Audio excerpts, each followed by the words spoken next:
y vivir para siempre contigo. Abre nuestro entendimiento, Dios. Toca corazones. Yo voy a hacer mi parte, oh Dios.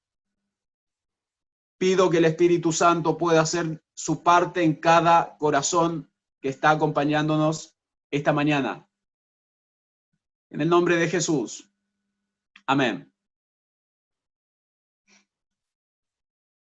En esta lección vamos a ver este mapa que ustedes ven enfrente.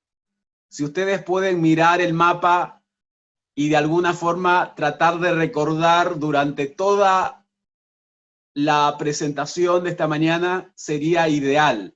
Ese es el mapa que nosotros queremos encontrar en Juan capítulo 15, que es el capítulo que ya lo habíamos estudiado en la lección anterior. Así que, sin tardarnos más, vamos a empezar. Juan capítulo 15 y el versículo 1 parte diciendo: yo soy la vid verdadera y mi Padre es el labrador. Ahora, antes de continuar, tenemos que darle un poco de contexto a lo que acabamos de leer y lo que vamos a leer en el capítulo 15 en general. Cuando Judas había salido de la mesa, ¿se acuerdan cuando Jesús estaba comiendo y al final Judas se fue, decidió irse para entregar a Jesús? Jesús dijo: ahora es glorificado el Hijo del Hombre y Dios es glorificado en él. Si Dios es glorificado en él, Dios también le glorificará a sí mismo y enseguida le glorificará. Hijitos, aún estaré con vosotros un poco. Me buscaréis, pero como dije a los judíos, así os digo ahora a vosotros.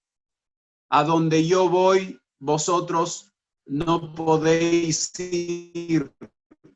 Un mandamiento nuevo os doy, que os améis unos a otros, como yo os he amado, que también os améis unos a otros. En esto conocerán todos que sois mis discípulos, si tuviereis amor los unos con los otros. Le dijo Simón Pedro: Señor, ¿a dónde vas? Jesús le respondió: a donde yo voy, no me puedes seguir ahora, mas me seguirás después. Le dijo Pedro: Señor, ¿por qué no te puedo seguir ahora? Mi vida pondré por ti. Jesús le respondió: ¿tu vida pondrás por mí? De cierto te digo, no cantará el gallo sin que me hayas negado 3 veces. Mas para que el mundo conozca que amo al Padre, y como el Padre me mandó, así hago, levantaos, vamos de aquí. Y ese es el contexto. Así que Juan capítulo 15, versículo 1 decía: yo soy la vid verdadera y mi Padre es el labrador.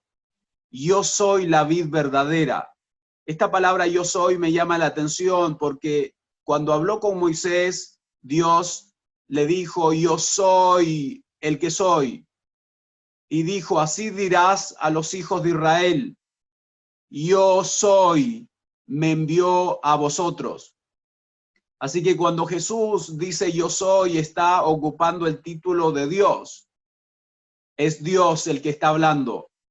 Ahora, cuando dice la vid, nosotros pensamos en esta vid. La vid es la parra, ¿verdad? De donde vienen las uvas. Pienso en esa imagen y además pienso en lo que ya decía el salmista: hiciste venir una vid de Egipto, refiriéndose al pueblo de Israel, echaste las naciones y la plantaste. O sea, la vid representaba también a Israel.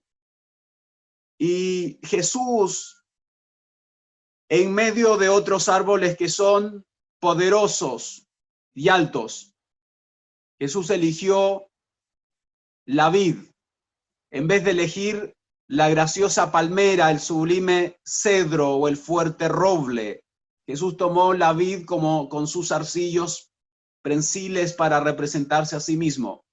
La palmera, el cedro y el roble se sostienen solos, no necesitan apoyo, pero la vid se aferra al enrejado y así sube hacia el cielo. Así también Cristo en su humanidad dependía del poder divino. Él decía, no puedo yo hacer nada por mí mismo. Es decir, la vid representa a la dependencia.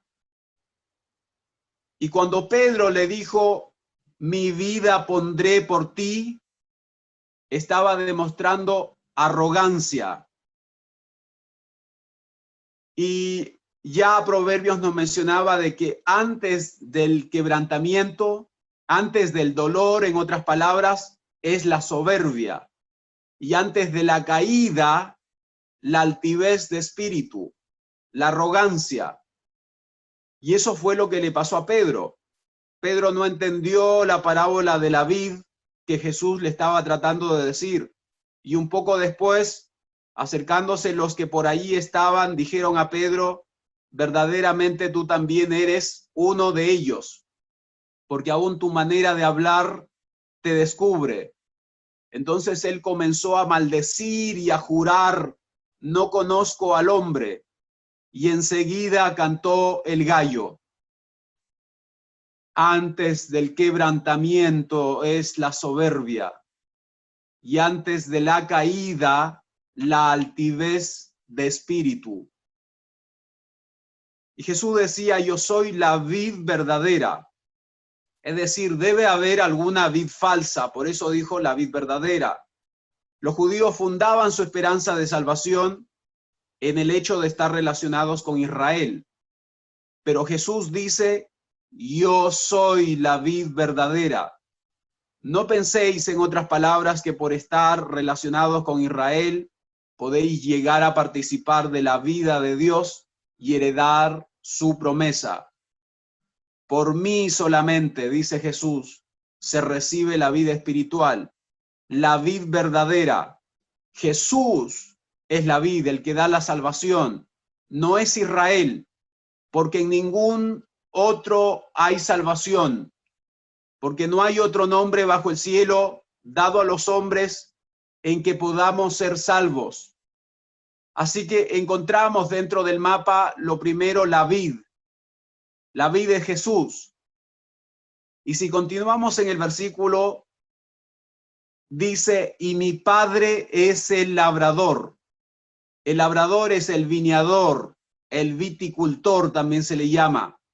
Y en las colinas de Palestina, allá en Jerusalén, nuestro Padre Celestial, o más bien en la región de Palestina, había plantado su buena vid, que es Jesús, y él mismo era el que la cultivaba. Muchos eran atraídos por la hermosura de esta vid y declaraban su origen celestial. O sea, tenemos la vid y tenemos al labrador, tenemos a Jesús y tenemos al Padre Celestial. Ahora, antes de leer el versículo 2, vamos a leer el versículo 5 de Juan 15. Decía, yo soy la vid, vosotros los pámpanos. La vid de Jesús y los pámpanos representan a los sarmientos, también se le llama vástagos o ramas. Así que esa es la vid. Vemos ahí la unión que existe entre las ramas, los pámpanos, y el tronco en sí. Ahora, el ciclo de la vid consta principalmente de lo que ustedes ven en pantalla.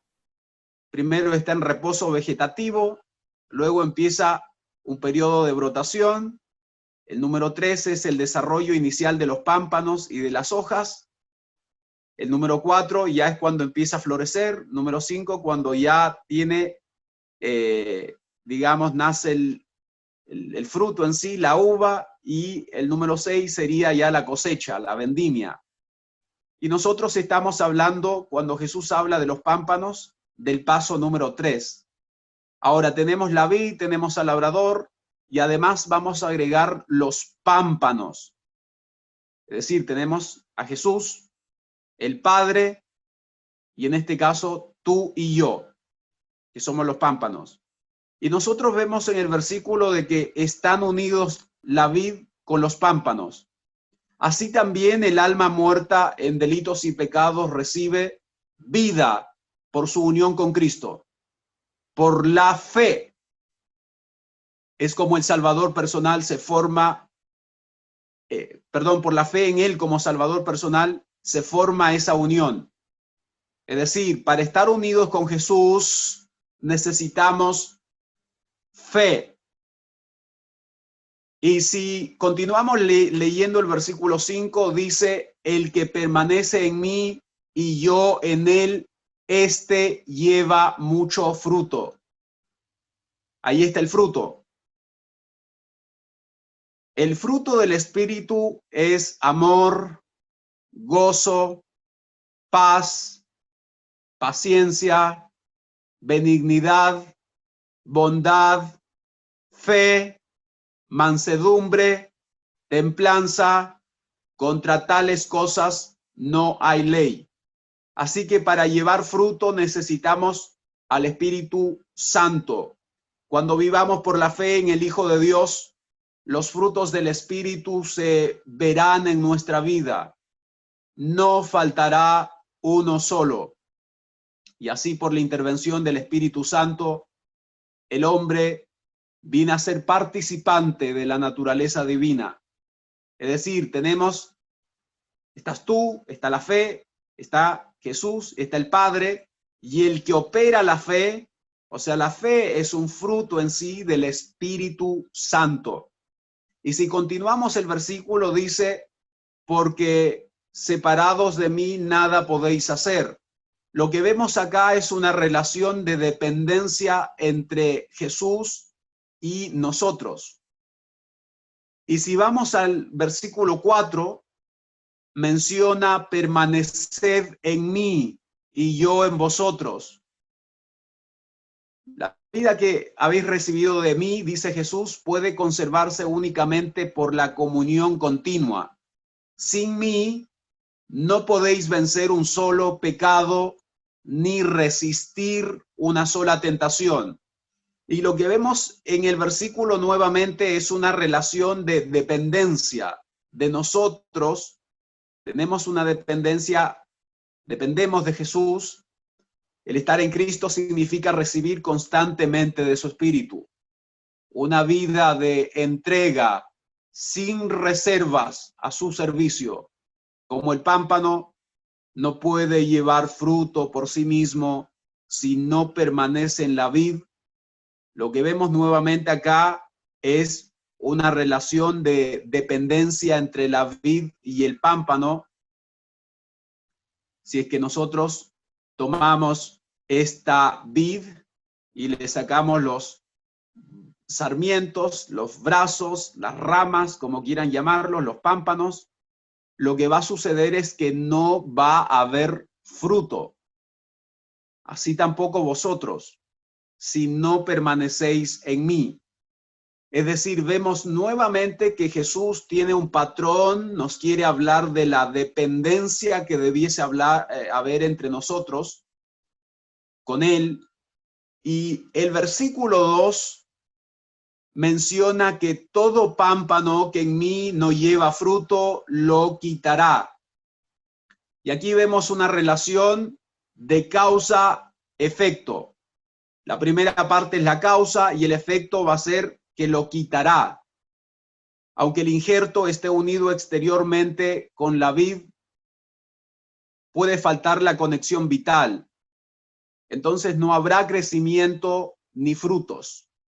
Puede haber una relación aparente quizá con Cristo, sin verdadera unión con Él por la fe. El profesar la religión coloca a los hombres en la iglesia, pero el carácter y la conducta demuestran si están unidos con Cristo. Si no llevan fruto, son pámpanos falsos. Y el versículo 6 dice lo siguiente: el que en mí no permanece será echado fuera como pámpano. Vemos la relación nuevamente de causa-efecto. La primera parte es la causa, después vemos el efecto. Y se secará y los recogen y los echan en el fuego y arden. Es decir, vemos el día de la ira de Dios.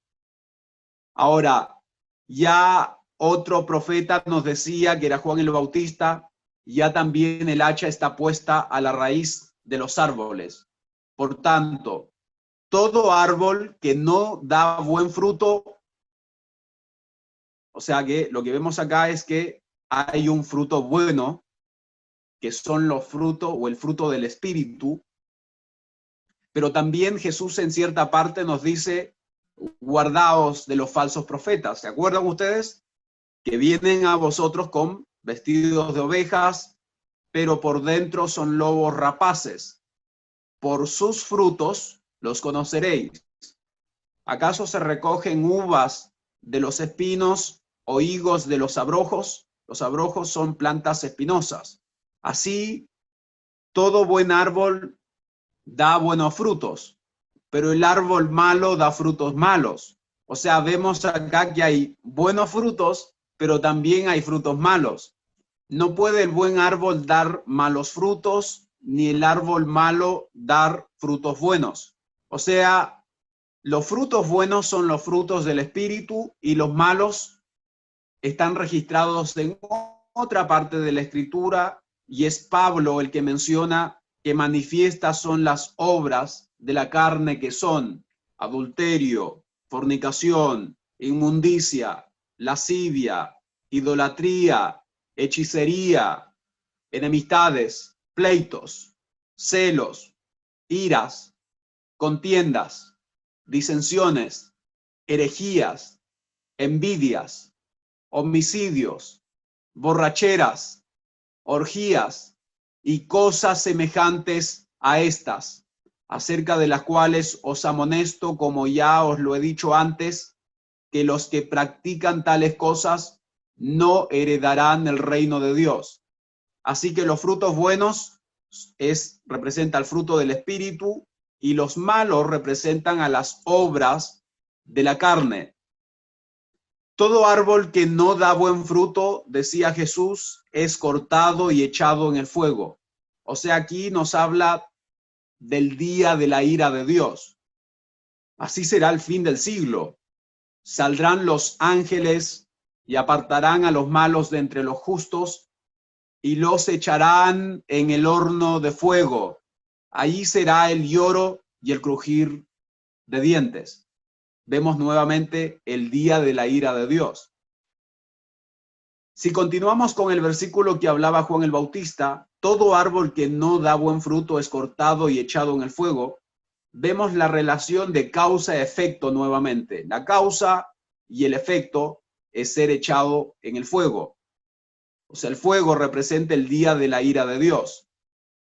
Ahora, si volvemos a Juan 15:2, la segunda parte del versículo dice, y todo aquel que lleva fruto, lo limpiará para que lleve más fruto.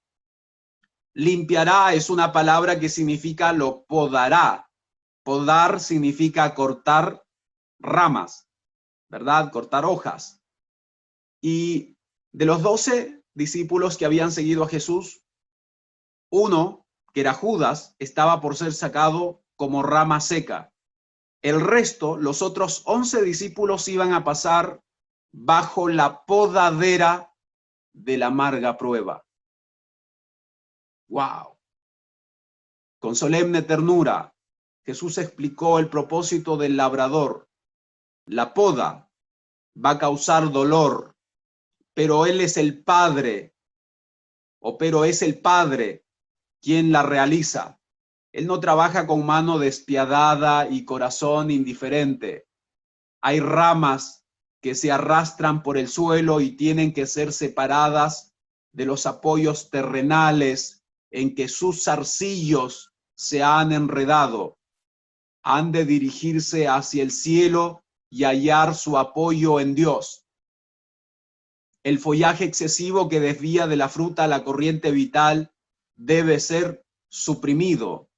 El exceso de crecimiento debe ser cortado para que puedan penetrar los sanadores rayos del sol de justicia. El labrador poda lo que perjudica en nuestra vida, a fin de que la fruta pueda ser más rica y abundante. Así que cuando dice que lo limpiará para que lleve más fruto, significa que nos van a venir pruebas. Y el versículo 3 continúa diciendo: ya vosotros estáis limpios por la palabra que os he hablado. Limpios, es decir, estáis purificados, y es por la palabra de Dios. Efesios nos menciona: maridos, amad a vuestras mujeres, así como Cristo amó a la iglesia y se entregó a sí mismo por ella. ¿Para qué? Para santificarla, habiéndola purificado en el lavamiento del agua por la palabra, a fin de presentársela a sí mismo una iglesia gloriosa, que no tuviese mancha, ni arruga, ni cosa semejante, sino que fuese santa y sin mancha. Pedro también nos dice que habiendo purificado vuestras almas por la obediencia a la verdad. Purificado significa limpiado. Y la obediencia a la verdad, ¿qué significa eso, Ezequiel? Bueno, Juan nos responde: santifícalos en tu verdad. Tu palabra es verdad. O sea, la palabra es la verdad, y purifícalos es lo mismo que santifícalos en este contexto. Y para ser santificados debemos obedecer la palabra. Es decir, tenemos al Padre, tenemos a Jesús, tenemos el Espíritu Santo, estás tú, y el Espíritu Santo es el que nos da un fruto, que es la fe, uno de los frutos principales del Espíritu. Y ahora viene la parte de la obediencia. Jesús continúa hablando sobre la obediencia en el versículo 10, diciendo: si guardareis mis mandamientos, permaneceréis en mi amor, así como yo he guardado los mandamientos de mi Padre y permanezco en su amor. Este es mi mandamiento, que os améis unos a otros como yo os he amado. Nadie tiene mayor amor que este, que uno ponga su vida por sus amigos. Vosotros sois mis amigos si hacéis lo que yo os mando. Esto os mando, que os améis unos a otros. Es decir, lo que tenemos acá es, tenemos al Padre, tenemos a Jesús, tenemos la fe, el Espíritu Santo, tú, tenemos la obediencia. Y esa obediencia tiene que ser por amor. Se fijan, el Espíritu Santo despierta amor en nuestros corazones para poder obedecer. Y la obediencia es otro de los frutos del Espíritu Santo. El versículo 8 de Juan 15 dice que en esto es glorificado mi Padre, en que llevéis mucho fruto y seáis así mis discípulos. La palabra fruto en griego, que es el idioma original del Nuevo Testamento, es karpos. Y esta palabra lo encontramos también en otra ocasión en la Biblia. Lo encontramos cuando Juan, el Bautista, nos decía: haced pues frutos dignos de arrepentimiento. O sea, lo que vemos acá es la misma palabra karpos que estaba ya en Juan, lo encontramos. Esto es Mateo, ahí dice Juan, pero es Mateo 3:8. Y para tener frutos, lo que vemos que nos dice Juan el Bautista es que es necesario un paso, que es el arrepentimiento. Así que aparte del Padre, de Jesús, del Espíritu Santo, que obra la fe y la obediencia por amor, también está la A, que simboliza el arrepentimiento, para que de esa forma podamos tener fruto. Y el Espíritu Santo obra el arrepentimiento mostrándonos de que hemos pecado, de que hemos violado la ley de Dios, la ley de nuestro Padre. Ahora, la otra vid. Hay ciertas características en Juan 15. Primero encontramos el labrador, la vid, el Espíritu Santo, los pámpanos, los frutos, que son las uvas, los racimos, ¿verdad?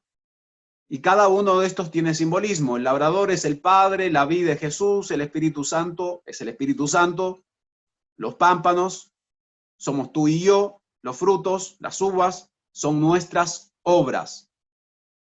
Los que no lleven buenos frutos recibirán la ira de Dios. Y Jesús en el versículo 1 decía, yo soy la vid verdadera. La palabra para vid en griego es ámpelos. Y esa misma palabra aparece en otra ocasión en el libro de Apocalipsis, cuando dice el profeta Juan, miré y aquí una nube blanca y sobre la nube uno sentado semejante al Hijo del Hombre. Este es Jesús, ¿verdad? Que estaba viniendo ya, que tenía en la cabeza una corona de oro y en la mano una hoz aguda, y del templo salió otro ángel clamando a gran voz al que estaba sentado sobre la nube, mete tu hoz y ciega, porque la hora de cegar ha llegado, pues la mies de la tierra está madura, y el que estaba sentado sobre la nube metió su hoz en la tierra, y la tierra fue cegada. Salió otro ángel del templo, que está en el cielo, teniendo también una hoz aguda, y salió del altar otro ángel que tenía poder sobre el fuego, y llamó a gran voz al que tenía la hoz aguda, diciendo, mete tu hoz aguda y vendimia, cosecha, recoge los racimos de la tierra, porque sus uvas están maduras. Y el ángel arrojó su hoz en la tierra y vendimió, recogió la viña de la tierra. Y la viña que ustedes ven ahí es la misma palabra que ocupa Jesús cuando él dice yo soy el ámpelos, lo que está diciendo acá Apocalipsis, y vendimió la vid. Esa es la traducción también en otras traducciones. Ahora encontramos entonces dos vid en el Nuevo Testamento. Una es la vid verdadera, o más bien dos vid, una en Juan y la otra en Apocalipsis. Una es la vid verdadera y la otra es la vid de la tierra. Cuando nosotros continuamos con el versículo 19 de Apocalipsis 14, dice, y echó las uvas en el lagar de la ira de Dios. ¡Wow! ¿Por qué razón? Bueno, Moisés nos diría en su cántico, porque de la vid de Sodoma es la vid de ellos, y de los campos de Gomorra. Estas son naciones que fueron malvadas y Dios las tuvo que destruir. Las uvas de ellos son uvas ponzoñosas. Ponzoñosas significa que son mortíferas, ¿verdad? Racimos muy amargos tienen. En Apocalipsis hay una falsificación de la vid verdadera. Es decir, si tuviéramos que imaginarnos un mapa de cómo el enemigo va a trabajar en el tiempo del fin con respecto al plan de la perdición, el mapa de la perdición, encontramos en el libro de Apocalipsis, y eso lo podríamos ver en otra ocasión, encontramos gente, muchedumbres, tenemos una bestia, eso es Apocalipsis capítulo 13, versículo 1, y la forma en cómo están conectada la gente con la bestia es a través de la presunción. La presunción es lo contrario a la fe. Presunción es creer de que estoy haciendo algo y de que no tiene resultados. O sea, prácticamente es desobediencia en realidad la presunción, va en contra de la fe. Tenemos no solamente gente, presunción, una bestia, sino que tenemos a un dragón. Eso está en el capítulo 12. Ya a partir desde el versículo 3 hacia adelante encontramos un dragón que representa a Satanás. Y además en el versículo, o sea, cuando uno sigue avanzando, encuentra de que hay un falso profeta. Encontramos este mapa de la perdición. De esa forma, vemos también que este falso profeta guía a la gente no a la obediencia, como es en el plan y en el mapa de la salvación, sino que lo guía a la desobediencia. Y no prima no gobierna en las vidas de la gente el amor, sino que es el egoísmo, la ganancia personal. Y además, el falso profeta lo que va a hacer nos guía a la impenitencia. Y ojo que tanto lo que pasa con el mapa de la salvación verdadero como con este que es falso en el libro de Apocalipsis, es que estos sistemas van a ocupar la Biblia también, pero en el caso de Apocalipsis no nos van a llevar al arrepentimiento, no nos predican de que tenemos que arrepentirnos, sino que hay algo, lo contrario a arrepentimiento se llama impenitencia, es decir, continuar en el pecado. Así que ese es el mapa de la perdición, que es una copia de lo que ya hemos visto anteriormente. Y la pregunta que yo te puedo hacer es, ¿de quién quieres ser tú? ¿Quieres ser un sarmiento, un pámpano de la vid verdadera? ¿O quieres ser un pámpano de la vid de la tierra? Esa es la vid o el plan o el mapa de la salvación, como nos habla Juan capítulo 15. Tenemos al Padre, a Jesús, la fe, el Espíritu Santo es el que obra la fe, la obediencia y el arrepentimiento. Y si es que tú eliges esa opción, Dios te hace algunas promesas para ti, porque Él continúa diciendo en el versículo 9, como el Padre me ha amado, así también yo os he amado. Permaneced en mi amor.